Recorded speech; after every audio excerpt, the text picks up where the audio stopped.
సంఘమంతటికి వందనాలండి. ఈనాటి మన బైబిల్ స్టడీని మనం గత బైబిల్ స్టడీ నుంచి ఈ బైబిల్ స్టడీకి ఒక కంటిన్యూషన్గా మనం దీన్ని చూడబోతూ ఉన్నాం. దేవునిపై ఆనుకున్నటువంటి మనుషులు ఎలా ఉంటారో, అలాగే దేవుని ఆశగా ఎదురు చూసిన మనుషులు ఎలా ఉంటారో, అట్లాగే దేవుని మందిరాన్ని ఆశ్రయించినటువంటి మనిషి ఎలా ఉంటాడో, అలాగే దేవుని క్రింద దాగి ఉన్న మనిషి ఎలా ఉంటాడన్న సంగతిని మనం గత బైబిల్ స్టడీలో చూసుకున్నాం. దానికి కొనసాగింపుగానే ఈ మాటలను మనం ఈరోజు ధ్యానం చేస్తూ ఉంటాం. అవివేకమైన నిర్ణయం తీసుకునేటట్లు ఒక దేవునిపై ఆధారపడని విశ్వాసి అవివేకమైన ఆలోచన చేస్తాడని, ఆ అవివేకమైన ఆలోచన తన కుటుంబాన్ని విచ్చలవిడిగా చేస్తుందని, అట్లాగే ఒక అవివేకమైన కుటుంబ యజమాని ఆ కుటుంబాన్ని కూల్చేసేటట్లుగా చేస్తాడని, అలాగే ఒక రాజు అవివేకమైన నిర్ణయాన్ని తీసుకోవటం ద్వారా ఆ దేశాన్ని దిక్కులేని దానిగా చేస్తాడన్న సంగతులను మనం జ్ఞాపకం చేసుకున్నాం. అట్లాగనే ఈరోజు మనం మరలా ఒక 4 మాటలను మనం జ్ఞాపకం చేసుకుంటూ ఈ బైబిల్ స్టడీని మనం చూస్తాం. మనకి విశ్వాస జీవితంలో, కుటుంబంలో కావలసినటువంటి 4 రకాలైనటువంటి పునాదులను ఈరోజు మనం ఆలోచన చేస్తాం.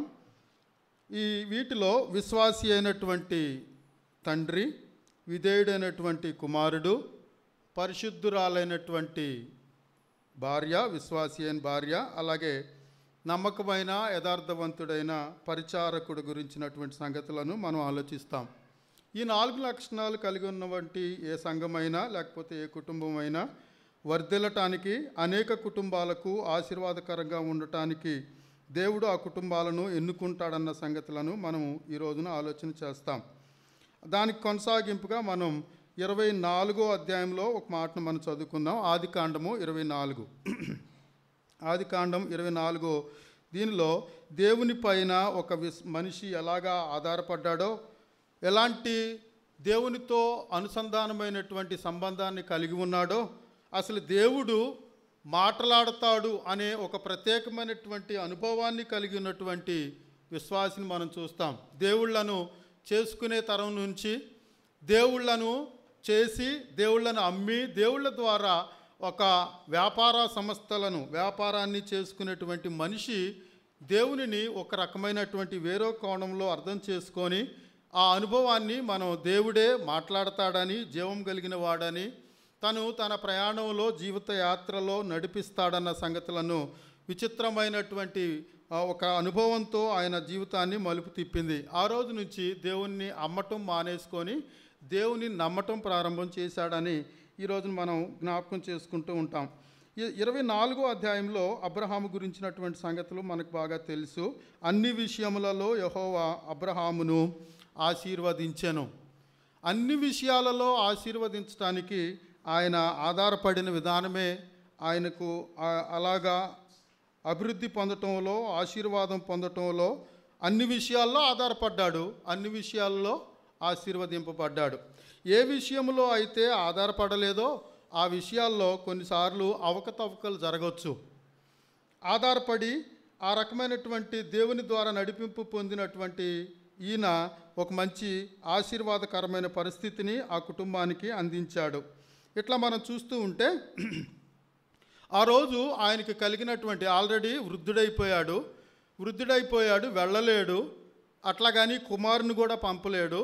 ఒక పరిచారకుడిని పంపుతున్నాడు. అక్కడ పంపుతూ ఏమన్నాడంటే, ఆ దేవుడు నీతో ఉంటాడు, దేవుడే నీకు నిన్ను నడిపిస్తాడు, దేవుడే నీకు తోడుంటాడు అని ఒక దేవునితో పరిచయం లేనటువంటి వ్యక్తికి ఈయన అనుభవం ద్వారా ఆయనకి చెప్తూ వచ్చాడు. నేను ఒకప్పుడు దేవుళ్ళను అమ్ముకునేవాడిని, అప్పటి నుంచి దేవుడు నాతో మాట్లాడిన తర్వాత దేవుని నమ్మటం ప్రారంభించాను, జీవము గల దేవుని నమ్మటం ప్రారంభించాను. ఆయన తోడుగా నా జీవన విధానాన్ని నేను కొనసాగించాను. ఈరోజు ఈ విశ్వాసం నీ ద్వారా సఫలం కాబోతూ ఉంది. నీకు విశ్వాసం లేకపోవచ్చు, కానీ నా మాటని నమ్మి నువ్వు వెళ్ళు, దేవుడు నీకు తోడుగా ఉంటాడు అని ఎందుకని ఈయన నమ్మలేదు అని అనుకుంటే 5వ వచనంలో మనం చూస్తాం. ఆ పెద్ద దాసుడు అన్న మాట ఇలాగుంది, ఆ దాసుడు ఈ దేశమునకు నా వెంట వచ్చుటకు ఒకవేళ ఆ స్త్రీ ఇష్టపడని ఎడల.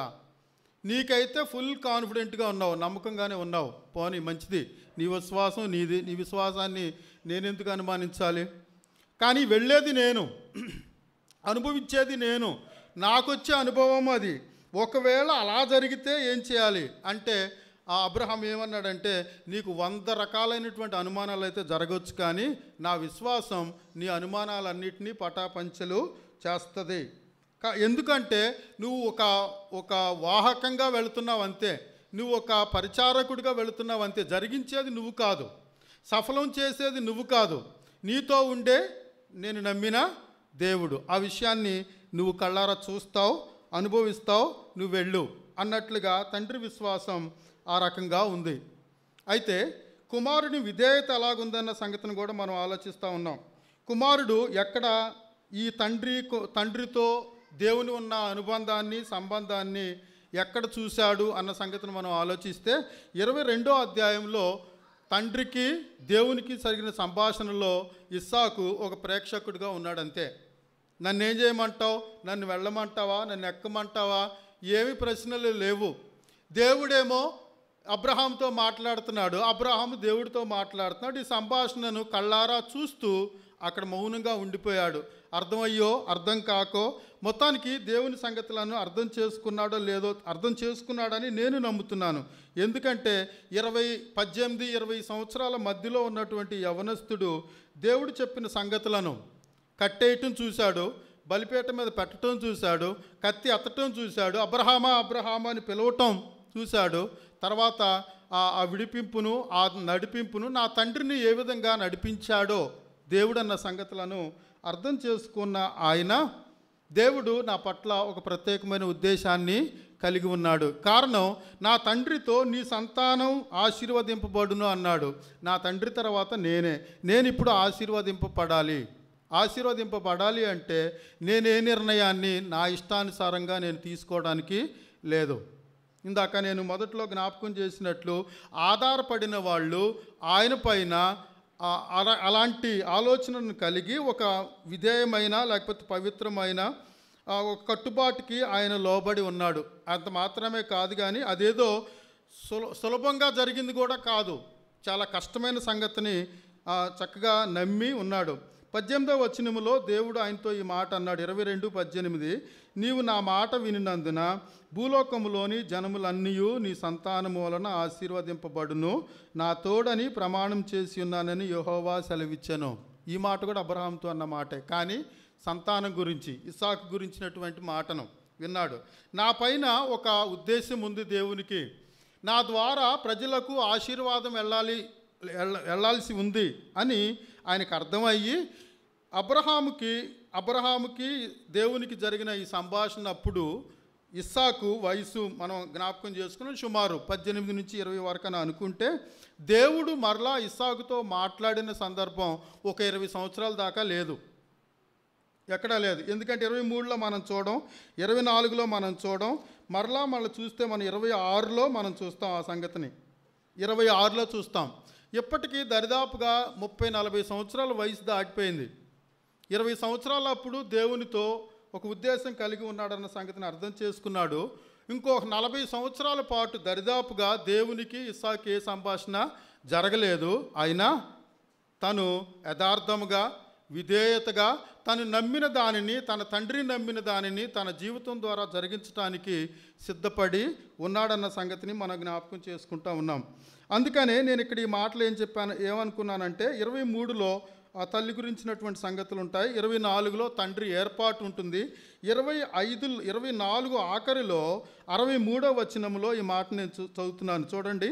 సాయంకాలమున ఇస్సాకు పొలములో ధ్యానింప బయలుదేరి కన్నులెత్తి చూచినప్పుడు ఒంటెలు వచ్చుచుండెను. ఈ మాటలు మనం జ్ఞాపకం చేసుకుంటా ఉంటే ఇది ఆ రోజు కొరకు చేసే ధ్యానం కాదు. ఇది ఆయన ఏదో నా కొరకు దాసుడు వెళ్ళాడు, ఎవరినో తీసుకొస్తాడు కాబట్టి నేనేదో ప్రార్థన చేసుకుంటే, ధ్యానం చేసుకుంటా ఉంటే నాకేదో మంచి వాళ్ళు వస్తారు, అనేది కాదు. ఈ 40 సంవత్సరాల్లో లేకపోతే ఈ 20 సంవత్సరాలలో ఆయన ప్రతిదినము ధ్యానం చేసేవాడు అన్న సంగతిని మనం నమ్మాలి. కారణం ఏంటంటే దేవుడు ఆయనతో ఎప్పుడు మాట్లాడకపోయినా దేవుని ఎడల అంత పవిత్రత తీర్మానం కలిగి ధ్యానం కలిగి ఉన్నాడన్న సంగతి. ధ్యానం చేసిన వాళ్ళే ఆ విధంగా ఉండగలరు. లేకపోతే ఎప్పుడో నా చిన్నప్పుడు కనపడ్డాడు, ఇప్పుడు నా వయసు 40 సంవత్సరాలు, ఇంతవరకు ఆ దేవుడు జాడలేదు, ఆశీర్వదిస్తానన్నవాడు అంతి లేకుండా పోయాడు అన్నట్లుగా కాకుండా నా దేవుడు నన్ను ఆశీర్వదిస్తాడు, నా తండ్రి దేవుడు నన్ను ఆశీర్వదిస్తాడు, నేను ఆ మాటలను ధ్యానం చేసుకుంటా గడుపుతాను అన్నట్లుగా అక్కడ గడుపుతూ ఉంటే అక్కడ మనం చూస్తాం చూడండి. రిబ్కా 67లో ఇస్సాకు తల్లి అయిన శారా గుడారంలోనికి ఆమెను తీసుకొని పోయాను. అట్లు అతడు రిబ్కాను పరిగ్రహింపగా ఆమె అతనికి భార్య అయ్యను. అతడు ఆమెను ప్రేమించను. అప్పుడు ఇస్సాకు తన తల్లి విషయమై దుఃఖ నివారణ పొందాను. గత వారంలో మనం ఇలాంటి ఆలోచన మనం జ్ఞాపకం చేసుకున్నాం.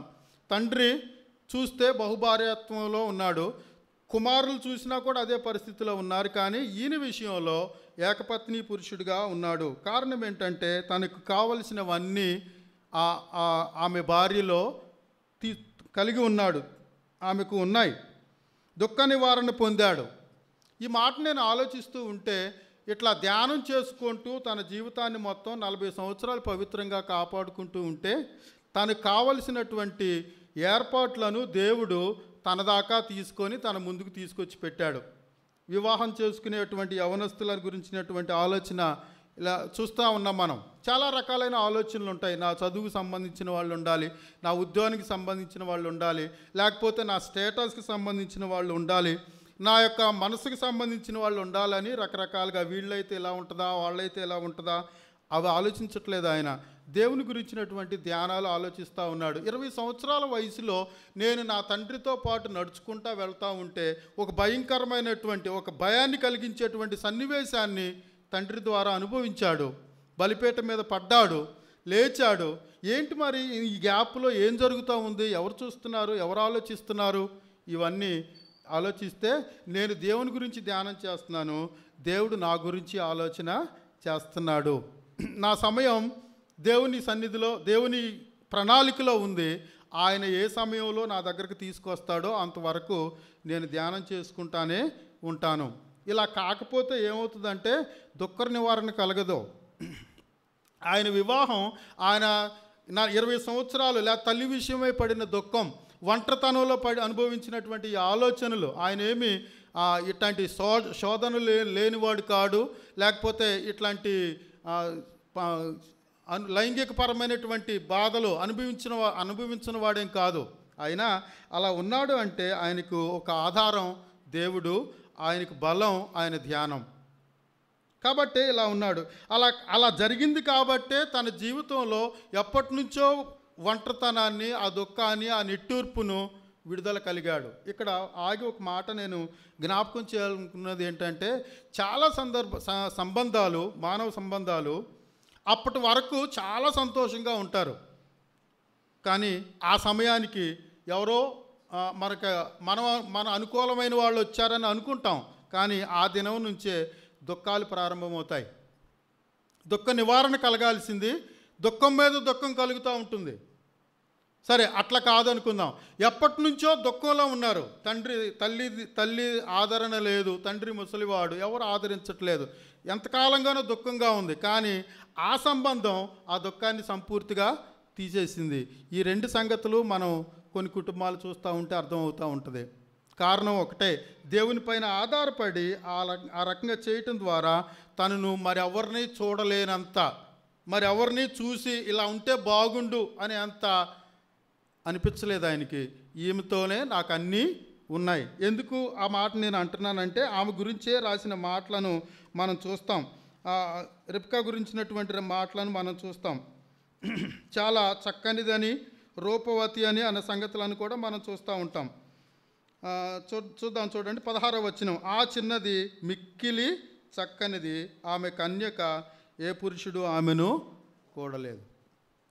ఈ లక్షణాలు, ఆమె చక్కనిది, తర్వాత మిక్కిలి చక్కనిది, కన్యక, ఏ పురుషుడు కూడలేదు. తన కష్టపడి ఆ విషయాలు మనం ఆమెలోకి వచ్చినప్పుడు చూస్తాం. నాకు కావలసినటువంటి లక్షణాలన్నింటినీ దేవుడు ఒక ఆమెలో పొందుపరిచి నా దాకా తీసుకొని వస్తాడు. నా పని ఏంటంటే నేను ధ్యానం చేసుకోవటమే నా పని. అలా కాదు, నా ఇష్ట ప్రకారం నేను చేసుకున్నాను అని అనుకుంటే అది కూడా ఏమవుతుందో ఒక మాట ఆలోచిద్దాం. చూడండి, 29వ అధ్యాయంలో యాకోబు విషయంలో మనం చూస్తాం. 29వ అధ్యాయంలో యాకోబు విషయంలో మనం చూస్తాం. 20వ వచనం, 29:20. యాకోబు రాహేలు కోసము 7 సంవత్సరములు కొలువు చేసెను, అయినను అతడు ఆమెను ప్రేమించుట వలన అవి అతనికి కొద్ది దినములుగా తోచెను. కొద్ది దినాలుగా తోచినాయి. కారణం, ప్రేమించాడు. దేవుడిపై ధ్యానమా? ఇస్సాకులాగా నా పితరుడు చాలా కాలం 40 సంవత్సరాల పాటు ఆగాడు, ధ్యానిస్తూ ఉన్నాడు, గడుపుతూ ఉన్నాడు, ఒక మంచి ఆశీర్వాదకరమైన కుటుంబాన్ని కలిగి ఉన్నాడు. నేనెందుకు అలా ఉండకూడదు అని అనుకోలేదు ఆయన. తనకు కావలసిన కోరికలను, ఆశలను ఆ రకంగా చూసుకొని బాగా ఉన్నదని, రూపవతి అని, ఈమె కూడా రూపవతే అని అలా ప్రేమించి 7 సంవత్సరాలు ఉన్నాడు. సరే, అంతటితో ఆగాడా అంటే ఒక పేజీ వెనక్కి తిప్పితే 30వ అధ్యాయం 30వ వచనంలో బహుగా ప్రేమించి మరొక 7 సంవత్సరాలు ఉన్నాడు. 7 + 7 14 సంవత్సరాలు 14 రోజుల్లాగా గడిచిపోయినాయి ఆయనకి. కారణం ఏంటంటే బహుగా ప్రేమించాడు. ఈ 14 సంవత్సరాలు ధ్యానంలో ఉండి దేవుడి పైన ఆధారపడి ఉన్నప్పుడు ఆయనకు మనసుకు సరిపడా, లేకపోతే ఆయనకి సరిపడా ఆవిడ దొరికిండేదేమో అని నేను అనుకున్నాను. కారణం ఏంటంటే 30వ అధ్యాయంలో 2వ వచనంలో మనం చూస్తాం, యాకోబు కోపము రాహేలు మీద రగులు కొనగా రగిలిపోతుంది కోపం. 7 సంవత్సరాల ప్రేమ, 7 సంవత్సరాల బహుప్రేమ మాయమైపోయింది, ఎగిరిపోయింది. ఎంత సిన్సియర్గా ప్రేమించాను నిన్ను, 14 సంవత్సరాలు కొలువు చేశానే, కానీ నన్ను వేధించేస్తున్నావు, రగులుకొంది. ఈ మాటలు మనం ఆలోచిస్తూ ఉంటే ఇట్లాగున దేవుని ఈ విషయంలో ఇస్సాకుకు దుఃఖ నివారణ కలిగింది. ఇంకెవరిపైన ఆశలు ఆయనకు కలగలేదు. ఇలా ఉంటే బాగుంటుంది కదా, ఏంటి ఇలాంటి అమ్మని తీసుకొచ్చావని కూడా ఆ పెద్ద దాసుడితో అనలేదు. అట్లాగిన ధ్యానం చేసుకుంటూ దేవుడు తనపై పెట్టిన అటువంటి ఆ ఆశీర్వాదానికి వాహకంగా బ్రతుకుతూ, పవిత్రంగా బ్రతుకుతూ, విధేయుడిగా బ్రతుకుతూ అలాగన తండ్రి నీడలో దాక్కున్నాడు. విశ్వాసం కింద దాక్కున్నాడు అబ్రహాము, విధేయత కింద దాక్కున్నాడు ఇస్సాకు, పవిత్రత కింద దాక్కుంది రిబ్కా. మాత్రమే కాదు, కష్టపడి ఇష్టపడి సంతోషంగా సేవ చేసే ఒక రిబ్కాను మనం చూసాం. నీకే కాదు, నీ ఒంటెలకు కూడా పోస్తాననే మాటను కూడా మనం అక్కడ చూస్తాం. ఎంత విల్లింగ్నెస్ అంటే రెడీనెస్. అలాగ ఆతిథ్యం చేసుకొని ఆ రోజే బహుమతిని పొందింది. నీళ్లకు ఒక్కొక్క కడవకు ఒక్కొక్క బంగారం అన్నట్టు, నీళ్లు కడవ ఇచ్చాయి, బంగారాన్ని పట్టుకో అన్నట్టు గొప్ప బహుమతులను తీసుకుని వెళ్ళింది. ఆశీర్వాదాన్ని వెంట పెట్టుకెళ్ళింది. తర్వాత వేవేలకు తల్లిగా నువ్వు అవుతావని తండ్రి కుటుంబంలో నుంచి కూడా ఆశీర్వాదం కలిగి ఉంది. ఆమె దాగి ఉంది దేని కిందంటే హోలీనెస్, పరిశుద్ధత కింద దాగి ఉంది. ఏంటి వెళతావా అంటే రెడీ, వెళ్తాను. ఇంత ఆశీర్వాదాన్ని, ఇంత గొప్ప దీవెనను నేను చూసుకున్న తర్వాత ఇంక నేను ఇక్కడ ఎందుకుంటాను, వెళతానంటే ఒక దీవెనలను తీసుకొని ఇస్సాకును ఎదుర్కొంటూ వెళ్ళింది. కాబట్టి పరిశుద్ధత కింద దాగిన వాళ్ళు దీవెనలకు, అనేక మంది పిల్లలకు తల్లిగా, వేవేల మంది పిల్లలకు తల్లిగా, ఒక విశ్వాసరాలైనటువంటి కుటుంబంగా, దీనురాలుగా ఆమె పరిశుద్ధంగా కాపాడుకో ఉంది. ఈ మాటలు మనం ఆలోచిస్తూ ఉండగా ఇక్కడ ఇంకో మాటని నేను మీకు జ్ఞాపకం చేస్తాను. సరే, పెళ్ళైపోయిన తర్వాత దుఃఖ నివారణ కలిగింది, మరో దుఃఖం ప్రారంభమైంది. కారణం ఏంటంటే ఇక్కడ రిబ్కా గొడ్రాలై ఉన్నందున అన్న మాటను కూడా మనం చూస్తాం. చూడండి ఆ వచనాన్ని. మ్యారేజ్ అయిపోయింది, సంతోషంగా ఉన్నాడు, అయితే పిల్లలు కలగలేదు. 25:20 ఇస్సాకు పద్దనరాములో నివసించు సిరియావాడైన బెతూయేలు కుమార్తెను, సిరియావాడైన లాబాను సహోదరి అయిన రెబ్కాను పెళ్లి చేసుకున్నప్పుడు 40 సంవత్సరములు గలవాడు. ఇస్సాకు భార్య గొడ్రాలు గనుక అతడు ఆమె విషయమై యెహోవాను వేడుకొనెను. దేవుడు ఎక్కడా ఇస్సాకుతో మాట్లాడలేదు, ఈయనే దేవుడితో మాట్లాడుతూ వచ్చాడు. అబ్రహాము దేవుడని అబ్రహాముకి చాలాసార్లు దేవుడు ప్రత్యక్షమై మాట్లాడాడు. కానీ ఇస్సాకుతో ఇప్పటి వరకు మాట్లాడలేదు. ఆ రోజు బలిపీఠం దగ్గర అబ్రహాంతోనే మాట్లాడాడు, కానీ ఇస్సాకుకి ఏ రకమైన షరతులు కండిషన్స్ పెట్టలేదు. కానీ తండ్రి దగ్గర ఆ సంభాషణలు అర్థమయ్యి ధ్యానించుకుంటూ 40 సంవత్సరాలు గడిపాడు. సరే అయిపోయిందిలే అనుకుంటే మరొక సమస్య స్టార్ట్ అయింది, గొడ్రాలు అయింది. 1 సంవత్సరం 2 సంవత్సరాలు 5 సంవత్సరాలు అంటే ఎవరు గొడ్రాలని పేరు పెట్టరు. ఇంకా అవకాశం ఉంటుందిలే, దేవుడు ఇంకా అవకాశం ఇస్తాడులే. కనీసం గొడ్రాలని ముద్ర వేయటానికి 10-20 సంవత్సరాల సమయం పట్టాలి. అప్పటికే నీ వయసు ఉడిగిపోవాలి, బలం ఉడిగిపోవాలి, అట్లా అనుకోవాలి. కాబట్టి ఇంకా వయసు ఉంది, కానీ గొడ్రాలు అయిపోయిందంటే చాలా సంవత్సరాలు ఆ మ్యారేజ్ అయిన తర్వాత వేచి ఉన్నాడు. ఏంటి సంగతి అంటే ఇక్కడ ఆలోచిస్తూ ఉంటే నా తండ్రికి వాగ్దానం ఉంది, నీ సంతానం ఆశీర్వదింపబడుతుంది. ఆ ఆశీర్వాదానికి ఇక్కడ అడ్డంకి అయిపోయింది. మరి ఏం చేయాలి ఈ సమయంలో? దేవా, నువ్వు ఇచ్చిన వాగ్దానం, కానీ నా ప్రార్థన తోడైతే దాన్ని త్వరపెట్టి నేను పొందుకోగలుగుతాను. వాస్తవానికి ఈయన ప్రార్థన చేయకపోయినా దేవుడు ఎప్పుడో పెండ్లి కాకముందే నీ సంతానాన్ని ఆశీర్వదిస్తానని కళ్ళారా చెవులారా విన్నాడు. ఆ వాగ్దానాన్ని విని కూల్గా ఉండిపో, పర్లేదులే దేవుడు ఇస్తాడులే అని అనుకోలేదు ఆయన. అనుకొని మనకి సంభాషణలు తెలుసుగా, భార్య భర్తల సంభాషణలు ఎలా ఉంటాయో, హాస్పిటల్కి వెళ్దామా, ఇక్కడికి వెళ్దామా, ఏం చేద్దాం, మరి ఏంటి ప్రజలందరూ గొడ్రాలు అంటున్నారు కదా అంటే ఆమెకు చెప్పిన సముదాయించిన సంగతి ఏంటంటే ఒకటే, నా దేవుడి స్వరాన్ని నా తండ్రి విన్నాడు, నా తండ్రి స్వరాన్ని నాకు తెలియచేశాడు. ఒకవేళ ఆలస్యం అయితే అవ్వచ్చేమో, కానీ దేవుడు మోసం అయితే చేయడు. దేవుడు ఆలస్యం చేస్తాడేమో, చేయని, కానీ మోసం మాత్రం చేయడు, అబద్ధం ఆడడు అని తన భార్యను సముదాయించుకున్నాడేమో తెలియదు. కానీ వాగ్దానాన్ని స్వతంత్రించుకొనటానికి ఈయన వాడిన ఒక అస్త్రం ప్రార్థన. ఆ మాటని మనం చూడండి. ఇస్సాకు భార్య గొడ్రాలు గనుక అతడు ఆమె విషయమై యెహోవాను వేడుకొనెనయ్యా, నీ వాగ్దానాన్ని నేను కళ్ళారా విన్నాను. వేడుకోవటం అంటే ఊరికే ఒకసారి అడిగి వదిలేయటం అంటారా? మాటి మాటికి రోజులు గడిచిపోతున్నాయి, సంవత్సరాలు గడిచిపోతున్నాయి, 10 years 20 years అయిపోతుంది. తొందరపడుతున్నాడు, లోపల ఆలోచనలు ఉన్నాయి. నీ వాగ్దానం తప్పు అవుతుందా? కాదే. మరి ఎందుకని ఇలా ఆలోచనలు వస్తున్నాయి? ఇటు భార్యకు అటు దేవునికి మధ్యవర్తిగా ఉంటూ తండ్రిలాగా తప్పుడు నిర్ణయం తీసుకోలేదు. అట్లాగని దిగులు పడి వేదన పడి ఆ భార్యనే కోపగించుకోలేదు. తను ఒంటరిగా వేడుకోలు ప్రారంభించాడు. దేవా, నీ వాగ్దానం నా ద్వారా జరగాలి, కానీ జరగటానికి ఏదో ఆటంకం వచ్చేసింది. నీ సన్నిధిలో నేను వేడుకుంటున్నాను. నీ వాగ్దానానికి నాకు ఆ సమయాన్ని త్వరపెట్టు ప్రభువా అన్నట్లుగా ఈ మాటలు ఎంత బతిలాడుకున్నాడో, ఎంత సముదాయిస్తున్నాడో. కానీ దేవుడు మళ్ళీ మాట్లాడలేదు. మళ్ళా ఆలోచిస్తే కరువు ప్రాంతంలోకి వచ్చినాక చూడండి 26వ అధ్యాయంలో మనం చూస్తే ఇక్కడ మాట్లాడుతున్నాడండి. అబ్రహాము దినములలో వచ్చిన మొదటి కరువు గాక మరొక కరువు ఆ దేశంలో వచ్చెను. అప్పుడు ఇస్సాకు గెరారులో ఉన్న ఫిలిష్తీయుల రాజైన అబీమెలెకు వద్దకు వచ్చెను. అక్కడ యెహోవా అతనికి ప్రత్యక్షమై. ఎంత సంతోషకరమైన సంగతి! పిల్లల విషయంలో వేడుకున్నాడు, పిల్లలు కలిగారు. కరువు కలిగింది.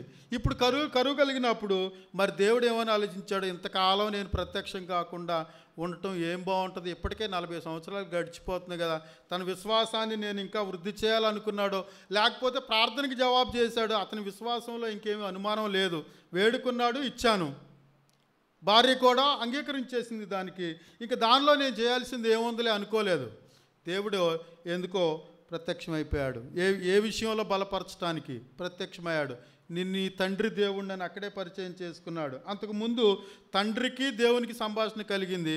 ఇక్కడ దేవునికి ఇస్సాకుకి సంభాషణ కలుగుతూ ఉంది. అక్కడే నువ్వు వెళ్ళు, ప్రత్యక్షమై నువ్వు ఐగుప్తు దేశంలోకి వెళ్ళక నేను నీతో చెప్పు దేశమందు నువ్వు ఎక్కడికి వెళ్ళాలో ఎక్కడికి వెళ్ళకూడదు, ఉద్యోగం విషయంలోనో లేకపోతే ఈ తీవ్రమైనటువంటి సందిగ్ధాలలో దేవుని ప్రత్యక్షతను కోరుకున్నాడు ఆయన. కోరుకొని ఆ పిల్లల విషయంలో ఇచ్చావు, వివాహ విషయంలో చేశావు. మరి ఇప్పుడు నేను నివసించే ప్లేస్కి నువ్వే చెప్పాలి. నీ సన్నిధి నేను నివసించే ప్లేస్ను నాకు తెలియచేయాలి అన్నట్లుగా అక్కడ ఆలోచిస్తూ ఉంటే దేవుడు మరలా చక్కని వివరణను ఆదరణను ఆయనకు కలుగు చేశాడు. ఈ దేశమందు పరవాసివై ఉండుము, నేను నీకు తోడై ఉండి నిన్ను ఆశీర్వదించేదను. ఆల్రెడీ అసలు ఈ మాట లేకముందే 40 సంవత్సరాల పాటు ఎంతో ఎదురు చూసి ఆ విశ్వాసంలో తొనగని వాడై, లేకపోతే తొందర నిర్ణయాలు తీసుకొని వాడై చక్కని విధేయత కలిగి వాగ్దానాన్ని స్వతంత్రం చేసుకున్నాడు. 1 సంవత్సరం ఆలస్యమైతేనో 2 సంవత్సరాలు ఆలస్యమైతేనో నేనే తప్పుడు నిర్ణయం, నేనే ఏదో అనుకుంటున్నానేమోలే, ఈ వాగ్దానం నాది కాదేమోలే అన్నట్టు రకరకాల పలు విధాల ఆలోచనలలో నేను ఇలా చేశాను అలా చేశాను, కారణాలు ఇవి అని ఎన్నో మనం మన సేవకులకో లేకపోతే సోదరులకో మన శ్రేయోభిలాషులకో చెబుతాం. నేను ఇలా ఎందుకు చేశానో తెలుసా బ్రదర్, ఇది కారణం. కానీ ఏ రకమైనటువంటి ఎక్స్ప్లెనేషన్ ఇవ్వలేదు, మౌనమైపోయాడు అంతే. దేవుడా డైరెక్ట్గా మాట్లాడలేదు, ఈయనే దేవుడితో మాట్లాడుతున్నాడు. కొంతకాలానికి దేవుడే వచ్చి ఆయనతో మాట్లాడి తనకి రూట్ మ్యాప్ అంతా ఇచ్చేశాడు. ఎక్కడ ఉండాలి, ఎప్పుడు ఉండాలి, ఎలా చెయ్యాలి, నీ తండ్రి దేవుడను అని తన విశ్వాసాన్ని స్థిరపరిచి అలాగన తన జీవితంలో నడిపించుకుంటూ ఒక మహారాజులాగా ఎవరు ఎదురైనా వారిని ఓడిపించేటట్లుగా, ఎక్కడ వీగిపోనట్లుగా దేవుడు తనకు అంతటి గొప్పని ఆ వాగ్దానాన్ని కలుగు చేశాడు. అట్లాగే మనం ఇంకా ఆలోచించుకుంటే పరిచారకుల గురించిన సంగతులు కూడా మనం చూస్తూ ఉన్నాం. కుటుంబం సఫలీకృతం కావటానికి 4 రకాలైన ఆధారాలను మనం చూసుకున్నాం: విశ్వాసం, విధేయత, పరిశుద్ధత మరియు యథార్థత గురించినటువంటి సంగతులు. ఆ పిల్లల విషయంలో ఇందాక నేను ఒక మాటను వదిలిపెట్టాను. అదే యాకోబు అయితే ఎంత విసిగిపోయాడో, పిల్లల విషయంలో ఎంత విసిగిపోయాడో. నేనేమన్నా దేవునికి మారుగా ఉన్నానా ఏదో మాట అంటాడు, చూడండి 26లో అనుకుంటా, 26లో కాదు 30లో. అప్పుడు నేను గర్భం ఇయ్యకపోయినా నేను దేవునికి ప్రతిగా ఉన్నానా. వాళ్ళ పితరులు ఏం చేశారు, పిల్లలు కలగలేదు, ఆలస్యం అయిపోయింది, గొడ్రాలని మార్కేస్తున్నారు అందరూ. ఏం చేశాడు ఆయన, దేవుని వేడుకున్నాడు. అలాగనే ఈయన కూడా ఉండాలి, కానీ ఓ పక్క తొందర పెట్టేస్తుంటే ప్రేమంతా క్రోధంగా మారిపోయింది. రగులు కొని తనను తిట్టేస్తున్నట్టుగా మనం చూస్తూ ఉన్నాం. చూడండి, నేనేమన్నా దేవునికి ప్రతిగా ఉన్నానా, అందుకు ఆమె అట్లా. తర్వాత సంగతులు చూస్తాం మనం. రకరకాలైన తొందరపాటు నిర్ణయాలు కలిగి అలాగ ఆయన చేశాడు. పిల్లల విషయంలో కూడా చక్కని వెయిటింగ్ పీరియడ్ని ఎంత ఆశీర్వాదకరంగా చూసుకున్నాడు అన్న సంగతిని చూసాం. పరిచారకుడి సంగతి దాకా వస్తే అబ్రహాము అంత విశ్వాసం ఆయనకి లేకపోయినా మనిషి తను చెప్పినటువంటి సంగతులను ఆలోచించుకుంటూ యథార్థంగా ప్రార్థన చేశాడు. ఆ మాటను మనం ఇక్కడ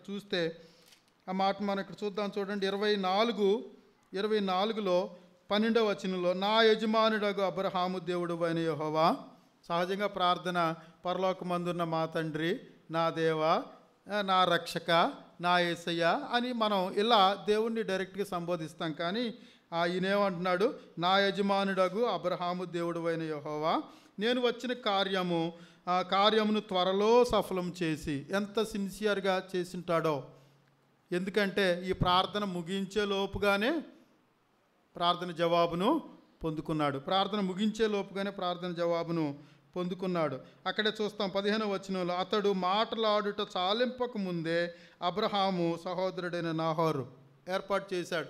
ఇదంతా డ్రమటైజ్ చేసుకొని చూస్తే భలే ఉందనిపించిందండి నాకు. ఈ ధ్యానం చేస్తూ ఉంటే ఒక సినిమా డైరెక్టర్ లాగా ఇలా అనిపించేసింది నాకు. అబ్రహామునేమో వెళ్ళమన్నాడు, అబ్రహాము దాసుని పిలిపించి వెళ్ళమన్నాడు, బాగానే ఉంది. అక్కడ బావి దగ్గరలో ఒంటిలను మోకరింపజేసి ప్రార్థన చేస్తున్నాడు, అది కూడా బాగానే ఉంది. ఈ లోపుగా రెప్కాని కడవిచ్చి పంపించమని, ఇవన్నీ అంత సింక్రనైజ్ అయిపోవడానికి ఎవరో ఇంకో మనిషి ఉండి ఒకళ్ళని సినిమా కావాలంటే డైరెక్ట్ చేస్తూ ఉంటారు.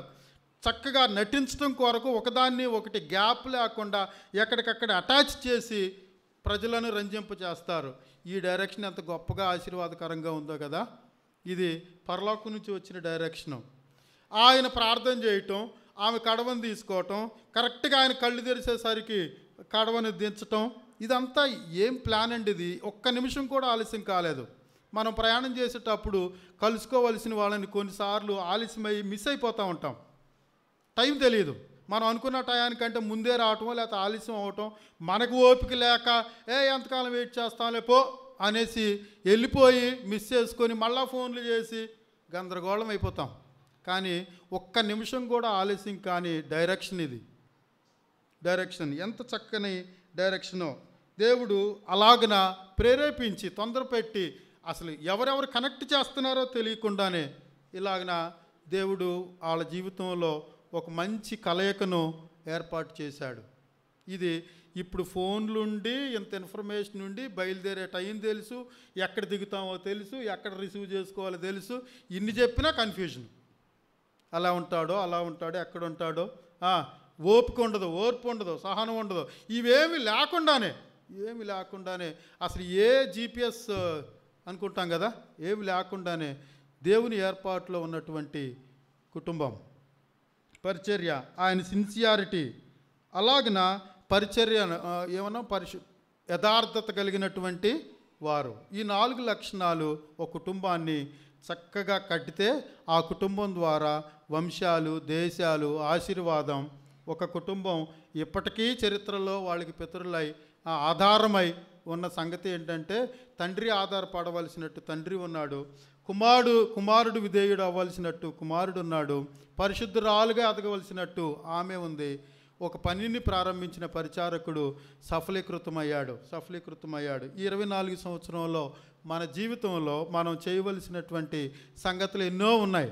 ఇలాంటి డైరెక్షన్ మనకు కూడా కావాలి. మనం ఎందుకని ఇంత యాప్ట్గా కరెక్ట్గా సెకండ్కి ఎందుకు ఒకదానికొకటి కలవటం లేదంటే మనం చేయవలసినటువంటి ఎక్కడో ఈ 4 విశ్వాసంలోనో, విధేయతలోనో, పరిశుద్ధతలోనో, యథార్థతలోనో మనకు కూడా ఈ కనెక్ట్ అంతగా అవుతున్నట్టుగా లేదు. ఒకవేళ అలా అయ్యుంటే వాళ్ళకి చేసిన సఫలం మనకు కూడా దేవుడు చేస్తాడు. అలాగన ఆయన కొరకు ఎదురు చూసిన ఏ మనిషిని సిగ్గుపరిచి పంపించే దేవుడు కాడు.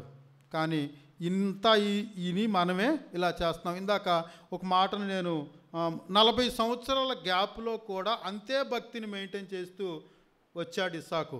మరి మనకు ఆదివారం సహవాసం ఉంటుంది, బుధవారం సహవాసం ఉంటుంది, పరిచారకులైతే సోమవారం సహవాసం ఉంటుంది, ఆది, సోమ, బుధ, శని, ఇలా ఇన్ని రకాలుగా మనం దేవుని చేత మాటలు వింటానే ఇంకా ఎక్కడో మనం నమ్మటంలోనో, విధేయత చూపటంలోనో, అనుసరించటంలోనో ఆ విధమైనటువంటి ఆయనకున్నాడు.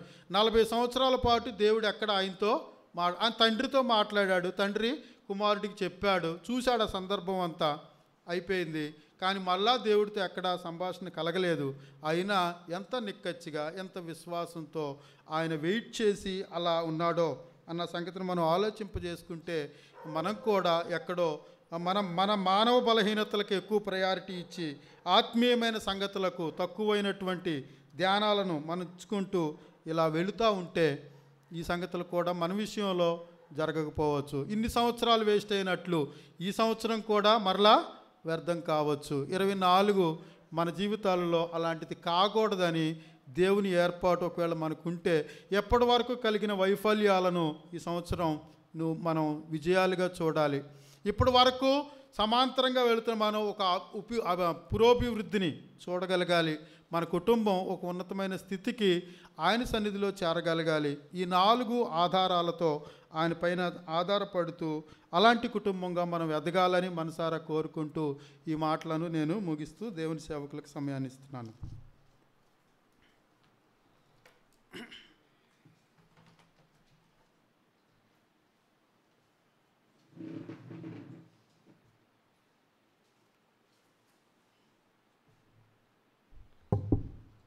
ప్రియులారా, మనము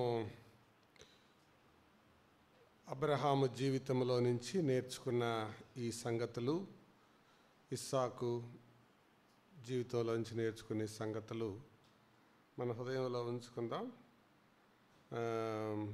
ఈ సంవత్సరం ఎన్నో సంవత్సరం 2024. అందుకే 24 అధ్యాయాల నుంచి మనం చూసాం. ఇది ఎన్నో నెల? 1వ నెల. సో 1వ నెలలో అబ్రహాము విషయంలో దేవుడు చేసిన పని మనం చూస్తున్నాం. ఏంటా పని? అన్ని విషయములలో ఏముంది అక్కడ? యెహోవా అతనిని ఆశీర్వదించెను.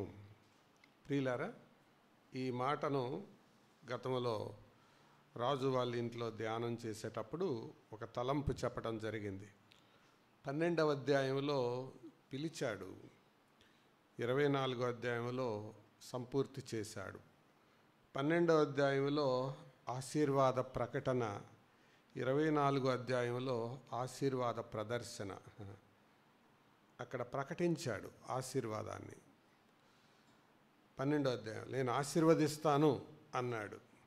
24లో ఆశీర్వదించెను, పాస్ట్ టెన్స్గా మారిపోయింది. అక్కడ వాగ్దానంగా ఉండింది, ఇక్కడ వాస్తవం అయింది. ఈ మధ్యకాలంలో చాలా జరిగాయి. కొన్ని పర్యాయాలు వెనకబడ్డాడు, దేవుడు ప్రోత్సహించాడు. అయినా అబ్రహాములో, ఇస్సాకులో మనం నేర్చుకోవాల్సిన డామినెంట్ క్వాలిటీస్ ఏంటంటే విశ్వాసము, విధేయత. ఈ లక్షణాలు ఎవరిలో ఉంటాయో దేవుడు వారిని ఆశీర్వదించకుండా విడిచిపెట్టలేడు. ఈ లక్షణాలు ఎవరిలో ఉండవో దేవుడు వారిని ఆశీర్వదించడానికి పూనుకోలేడు. ఎవరిలో ఉంటాయో వారిని విడిచిపెట్టలేడు, ఎవరిలో ఉండవో వారి కొరకు ఆయన పూనుకోలేడు. కాబట్టి 24వ అధ్యాయంలో మనము నేర్చుకున్న ఆ తలంపు మనం కూడా ఈ సంవత్సరంలో మన కుటుంబాలు అన్ని విషయాల్లో ఆశీర్వదించబడేలాగా ఒక తీర్మానాన్ని మనం కలిగి ఉందాం. 2024 అన్ని విషయాలు అంటే ఆర్థిక విషయం, ఆరోగ్య విషయం, ఆత్మీయ విషయం, అన్నీ, పిల్లల విషయం. 24వ సంవత్సరం 24వ అధ్యాయంలో రాయబడ్డట్లు మనందరం వ్యక్తిగతంగా, కుటుంబ పరంగా ఆశీర్వదించేలాగా తీర్మానం చేసుకున్నాం. ఈరోజు తారీఖు ఎంత? 17వ వచనం చూడండి. 24:17.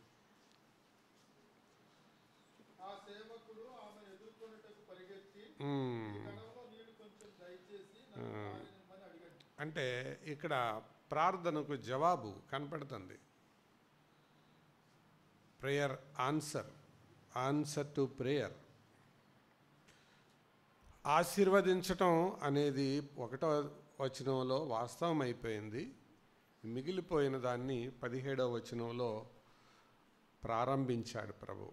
కాబట్టి సోదరులారా, సోదరీలారా, ఈ సంవత్సరంలో మన కుటుంబాలు అటువంటి దీవెన, ఆశీర్వాదం పొందటానికి మనల్ని మనం అప్పగించుకుందాం. వారిలో చూసిన లక్షణాలు మనం కూడా కలిగి ఉందాం. ఏంటి లక్షణాలు? విశ్వాసము, విధేయత, పరిశుద్ధత, యథార్థత. ఈ లక్షణాలు కలిగిన వాళ్ళని దేవుడు విడిచిపెట్టడు. నమ్మండి ఈ మాట. దేవుడు చెప్పాడు కాబట్టి నమ్మి తీరాలి, అంతే. విశ్వాసము జయించటానికి పనికొస్తే, విధేయత ఆశీర్వాదం పొందటానికి పనికొస్తే, పరిశుద్ధత దేవునితో సహవాసం చేయటానికి పనికొస్తే, యథార్థత దేవుడు ఆ వ్యక్తిని బలపరచటానికి పనికొస్తుంది. తన ఎడల యథార్థముగా ప్రవర్తించు వారిని బలపరచుటకై యెహోవా కనుదృష్టి లోకమంతటా సంచారం చేయుచున్నది. రెఫరెన్స్ చెప్పండి చూద్దాం. అది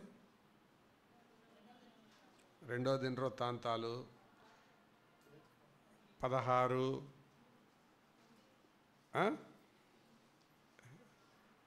అక్కడ దాకా 2వ దినవృత్తాంతాల వరకు సౌండ్ ఎక్కువ వచ్చింది. అధ్యాయం దగ్గర కొద్దిగా తగ్గింది, వచనం దగ్గర పూర్తిగా తగ్గిపోయింది. చూసి చెప్తున్నారు, కరెక్టే లేండి. 16:9.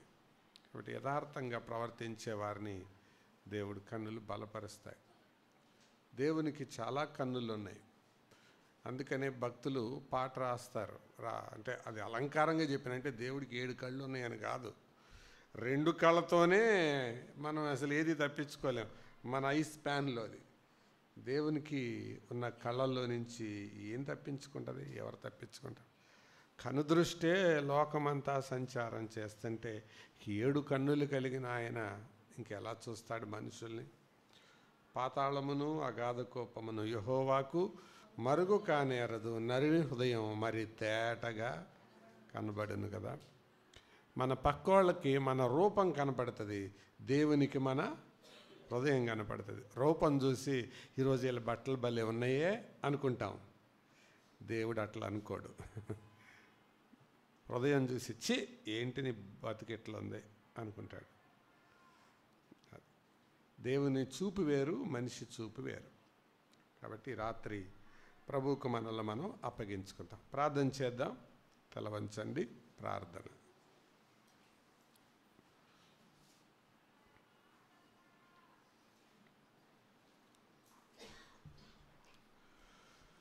భాష ప్రార్థన చేస్తారు.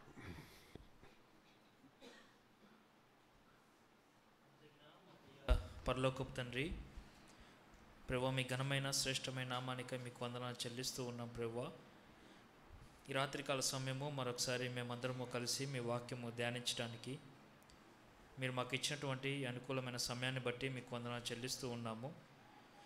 ప్రభువా, ఈ రాత్రికాల సమయము మరొకసారి కుటుంబంగా మేము ఆశీర్వదించబడాలంటే మా దృష్టికి మీరు ఒక కుటుంబాన్ని మా ముందుకు తీసుకొచ్చారు. అందుని బట్టి మీకు వందనాలు చెల్లిస్తూ ఉన్నాము.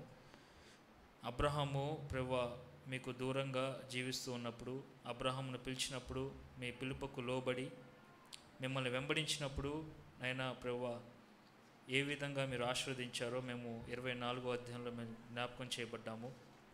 అన్ని విషయాల్లో అబ్రహామును ప్రభువా మీరు ఆశీర్వదించారు. కారణం ప్రభువా మీ యందు విశ్వాసము, మీ మాటకు విధేయత చూపించడమే ప్రభువా. అదేవిధంగా ఇస్సాకు రెబ్కా విషయాల్లో కూడా మీరు వారి పరిశుద్ధత విషయంలో, యథార్థత విషయంలో మాతో మాట్లాడారు. ఈరోజు మా కుటుంబాలు ప్రభువా అన్ని విషయాల్లో ఆర్థికంగా, ఆత్మీయంగా, భౌతికంగా, ఆరోగ్యపరంగా అనేక సార్లు మేము